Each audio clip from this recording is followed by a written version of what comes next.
Assalamualaikum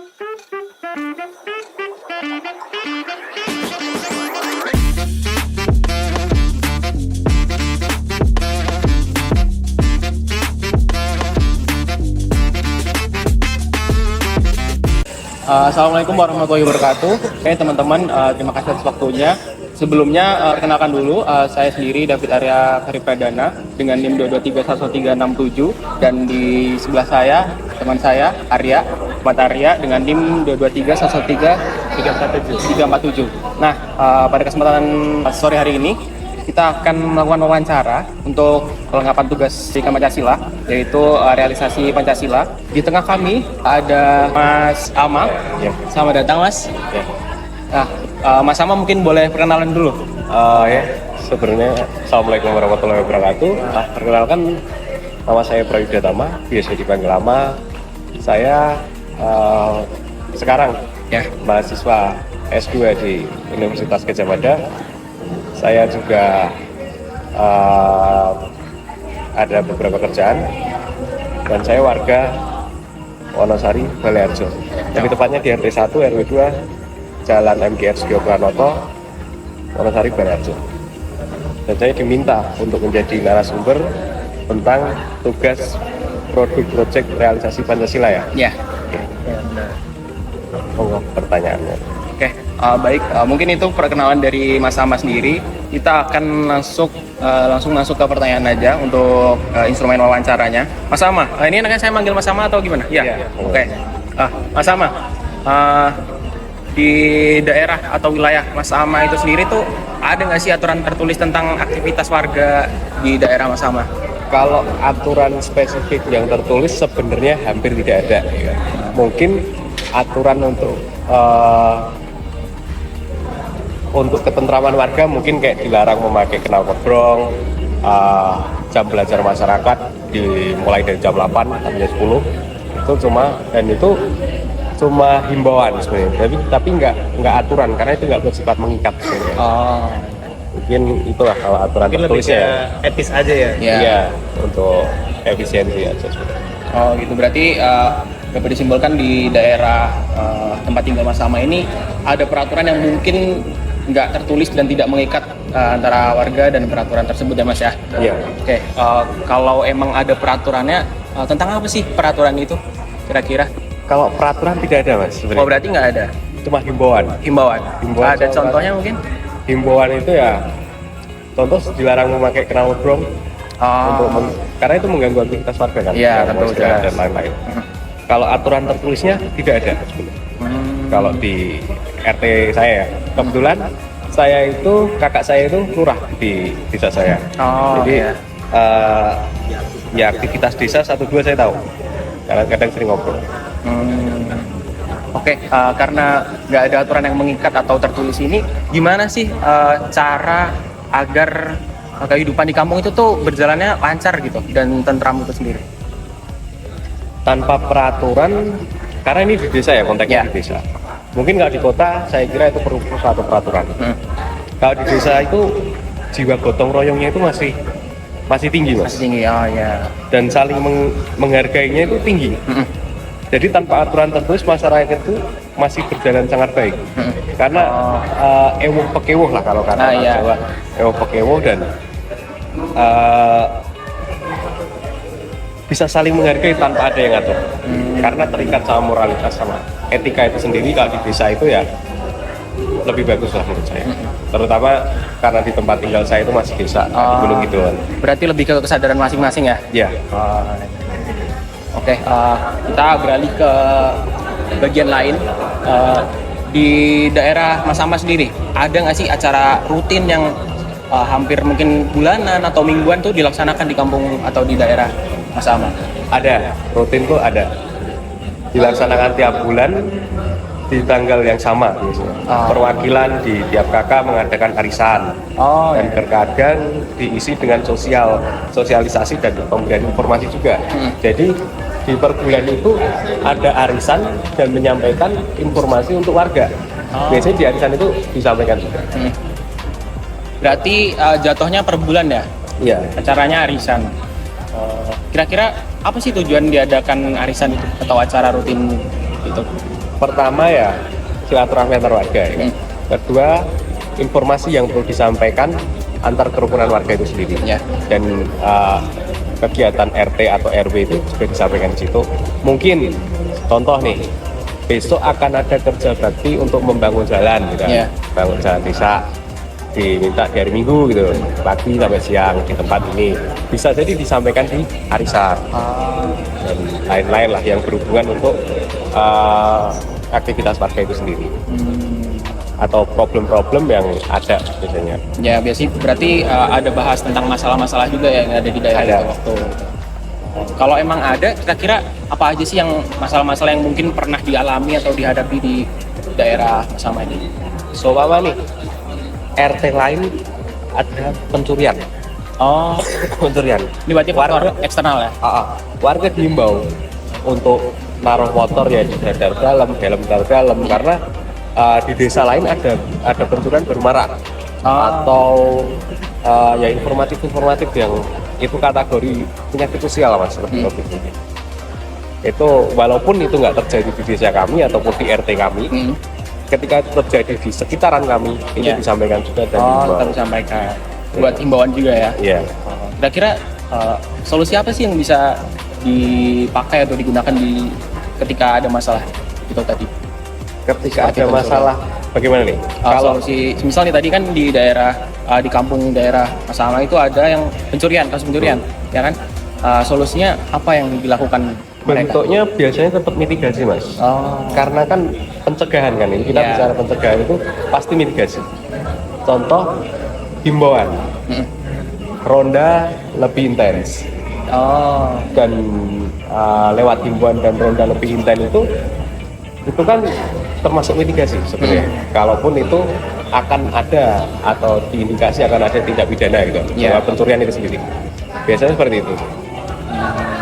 Karena ya sumber daya itu terbatas dan warga itu punya aktivitas kan. Jadi kalau saya kira udah cukup nih lewat himbauan sama situ dan rata-rata seperti itu. Dulu pernah ada pencurian itu, tapi bukan di RT kami dan dihimbau. Sekarang kita beralih ke pertanyaan berikutnya tentang perihal agama. Nah, untuk di daerah Mas sendiri nih, agama yang dianut tuh ada apa aja kira-kira? Mayoritas apa, minoritas apa, atau beragam semuanya? Mayoritas Kristen. Mayoritas Kristen.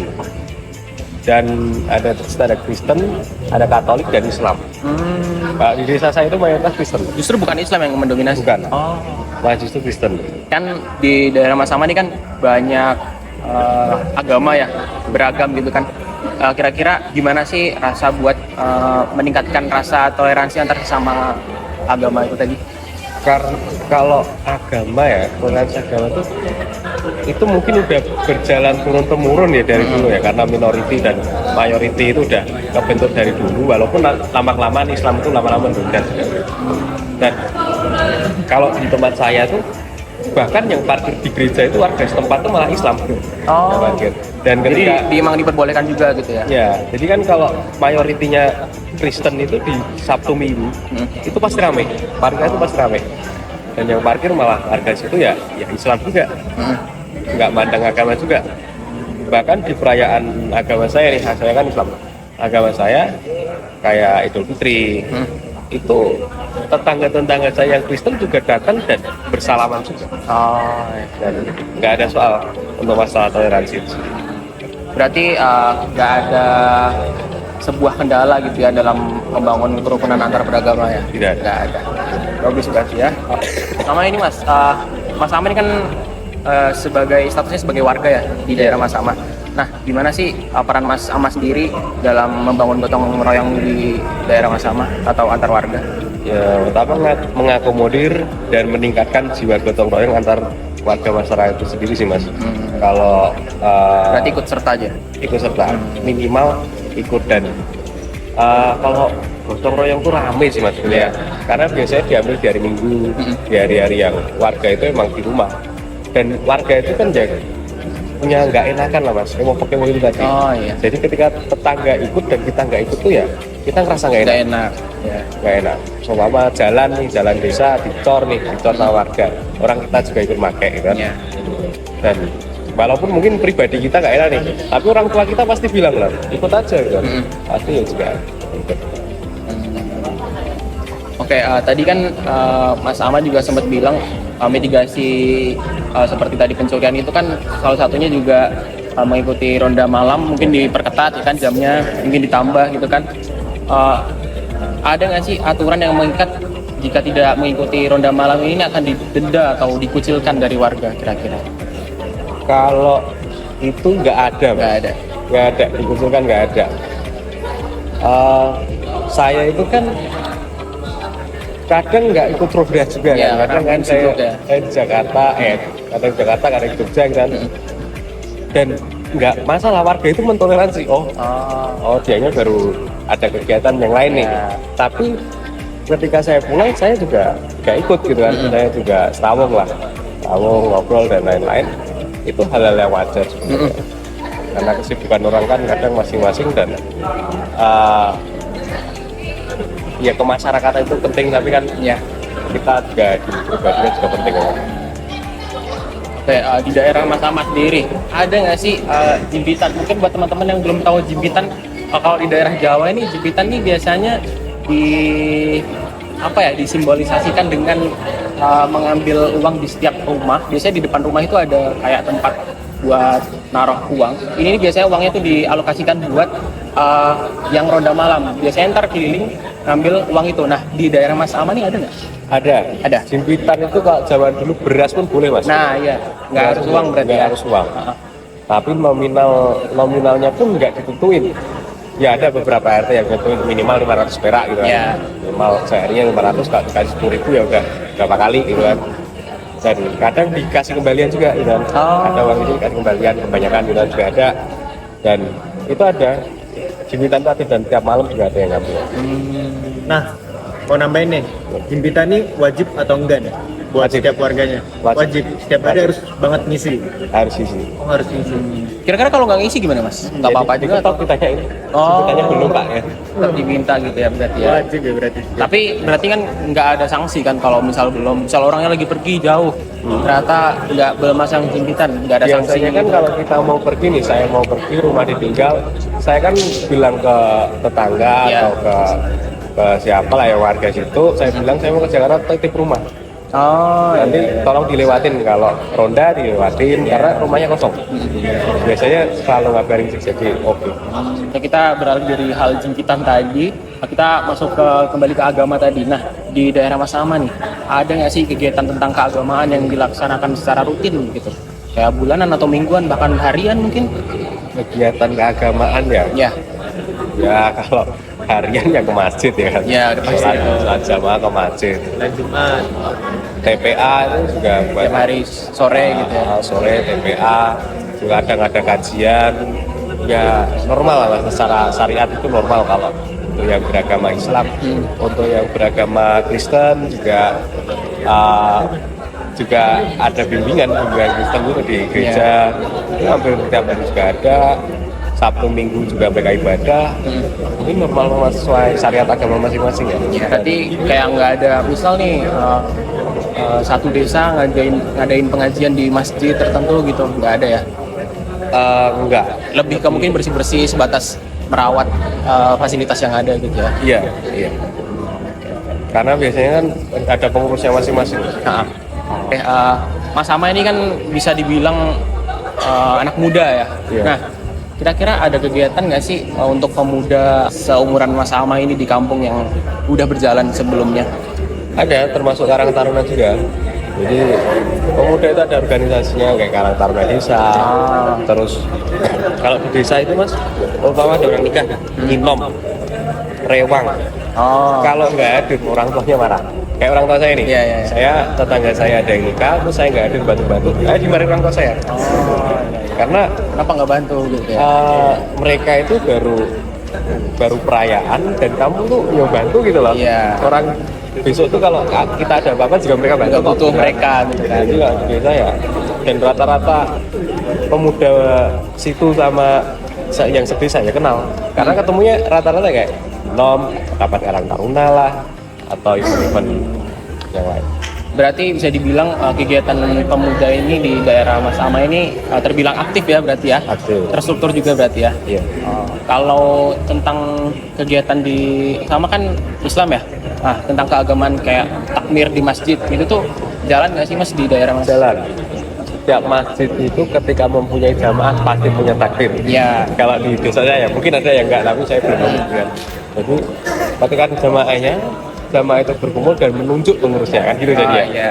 Jadi ada yang ngurus, ada ustadznya, yang komat biasa siapa, takbirnya siapa dan ya normal lah. Jadi kalau organisasi itu ketika anggota itu sudah terbentuk akan ada kepengurusan itu sendiri di struktural hampir dimanapun sebenarnya kayak gitu. Ya karena pasti keberadaan takmir masjid ini nih bakal membawa manfaat gitu buat masjidnya itu sendiri kan, apalagi buat warga-warga kampung itu sendiri. Mungkin jadi lebih nyaman buat beribadah, jadi lebih sering, lebih enak gitu kan. Sekarang perihal pilkada nih Mas, atau pemilu gitu kan.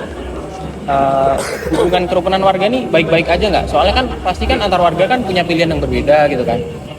Itu ngaruh nggak di lingkungan Mas Ama sendiri? Ya. Sebenarnya kalau pilkada ya, kalau pilihan murah gitu ya, kita bicara yang lingkup desa ya, pilihan murah gitu. Murah itu kalau dibilang ngaruh atau enggak, ya ngaruh-ngaruh enggak kan.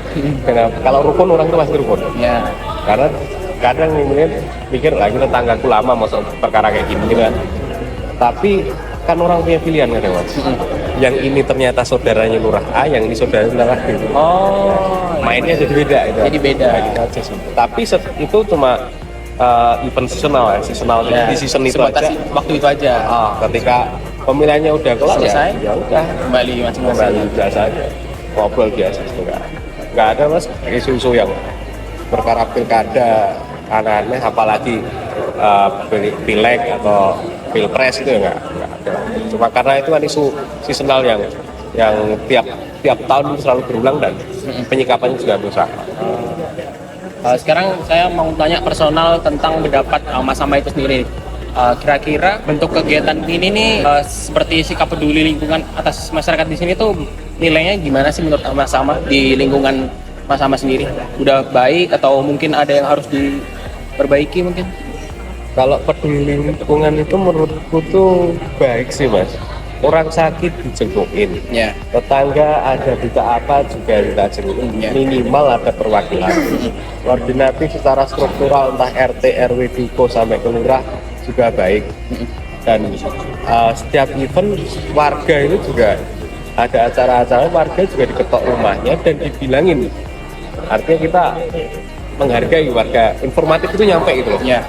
Walaupun dia nyarin lah lewat toa masjid, tapi juga diketok juga, dikasih undangan juga dan baik-baik aja. Ya mungkin karakteristik warga itu ada yang beda ya kan. Ada yang mungkin pendatang dia cuek atau apa juga ada lah gitu. Ya kita nggak toleransi. Tapi kalau warga-warga yang udah lama juga baik, normal aja. Saya. Oke, terakhir nih, saya mau tanya perihal harapan Mas Ama sendiri buat lingkungan Mas Ama atau daerah Mas Ama sendiri terhadap anak-anak muda atau bahkan kerukunan antar warga. Kira-kira apa yang mau disampaikan harapan-harapannya? Anak-anak muda itu kalau menurut saya juga harus aktif di desa. Mungkin aktifnya anak muda ini perlu peran dari kelurahan itu sendiri. Karena apa? Kelurahan punya fungsi budgeting pertama. Dia ada budgeting dan dia merupakan birokrasi di yang teratas di desa. Dan dia punya wewenang karena dipilih oleh rakyat kan si lurahnya. Jadi pemuda itu kan lama kelamaan nih yang tua kan juga entah kapan juga bakal tutup usia kan, nggak mungkin lah dia hidup terus. Dan regenerasi gitu. Iya betul banget. Harus ada regenerasinya. Tapi sekarang ya mungkin oke lah program pemerintah itu kan fokus ke kemiskinan dan kalau di Jogja mungkin bisa kita bilang gotong gendong gitu kan.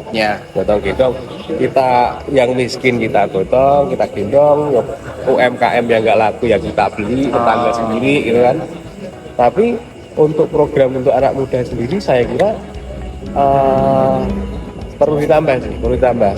bantuan oke lah, bantuan itu saya ngitung ada 9 tuh, mulai dari BTT, BLT, BST, Polres, dari Polda juga ngasih, dari tentara, dari banyak lah bantuan tunai dan lain-lain. Bantuan itu masuk terus sebenarnya. Kalau untuk kemiskinan itu sendiri, apalagi di mikro di desa, itu saya kira birokrasi itu udah bagus kalau untuk masalah sosial. Cuma kalau untuk kemudaan mungkin agak kurang. Dia jadi nggak bisa ngikutin tren anak muda sekarang gitu. Jadi anak muda sekarang itu juga kurang minat juga. Ngapain yang ngurusin desa gitu. Jadi mungkin itulah. Mungkin perlu ditambah itu. Dan itu perlu perannya kelurahan dan itu programnya kelurahan karena dia punya fungsi visiting dan dia bisa buat mengkoordinasi warga dengan efisien. Karena dia punya perangkat. Masih ada pertanyaan nih, kayak gimana sih penilaian di sekitar itu terhadap sikap anti korupsi? Ini anti-korupsi nih. Gini dah. Jogja itu ada 9 lurah yang kena tangkap masalah korupsi kemarin. Lurah Sleman, ya kan? 9 tuh lurah. Yang tangkap jajanya orang ini, Badran. Cewek orang Badran di jajah di Kalimantan tangkap 9 lurah, termasuk salah satu lurah saya kenal. Akrab sama saya kena tangkap juga gitu kan. Masalah perkara kas desa itu kan. Tanah kas desa dijual, disewakan dan tidak sesuai peruntukannya gitu. Korupsi itu kalau di desa ya, sebenarnya kalau transparansi anggaran, masyarakat itu harus bisa ikut mengawasi juga. Lewat apa? Setiap ada pembangunan, pasti desa itu ada plakat namanya total anggaran yang disediakan itu berapa. Soalnya nih bangun joglo ya kan, buat desa, buat kepentingan rakyat, buat kepentingan masyarakat. Di situ kan ada RAB ya, pembangunannya berapa lama dan anggarannya berapa. Dan sumber pembiayaan dari apa? Orang bilang ukur nih, dengan dana segini, apakah jadinya seperti ini? Ini orang bisa nilai kan? Kalaupun itu meleset, bisa aja dilaporkan gitu. Bagi yang kelihatan, kalau yang nggak kelihatan, tapi itu otoritas dari lurah ataupun apa ya kayak tanah desa, lemah lunggu itu, atau perizinan dan lain-lain, ya itu perlu bareng-bareng sih, perlu pengawasan bersama-sama untuk efisiensi. Tapi saya kira ya mas, kalau zaman sekarang ya mau lurah mau korupsi itu udah ngeri-ngeri sedep mas. Sekarang perizinan terkait tanah kas desa itu kan juga di Jogja kan melibatkan keraton. Perizinan itu kan lewat keraton juga mas, tanah kas desa. Itu aturan baru belum lama ini kok. Dan pengawasannya jadi semakin banyak gitu kan. Dan ya, siapa yang berani gitu kan ngakalin keraton dengan hilang lah orangnya kalau di Jogja ya kan. Seperti itu lah. Menurut saya juga sikap anti korupsi itu anggaran udah transparan dan peruntukannya juga kadang sering udah tepat juga kok.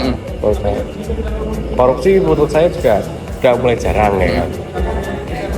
Yang kelihatan ya. Kan saya cuma tahu yang kelihatan, barang yang kelihatan kan saya nggak tahu. Mungkin itu kalau masalah korupsi. Dari penjelasan Mas Ahmad tadi ada beberapa hal yang saya tangkap nih di sini, seperti kesadaran. Mungkin dari bagian seperti anak-anak muda nih, mungkin pentingnya kesadaran itu juga dibutuhkan, apalagi di hidup bermasyarakat gitu ya. Apalagi kita ini hidup nggak sendiri, jadi kita pasti butuh orang lain gitu kan.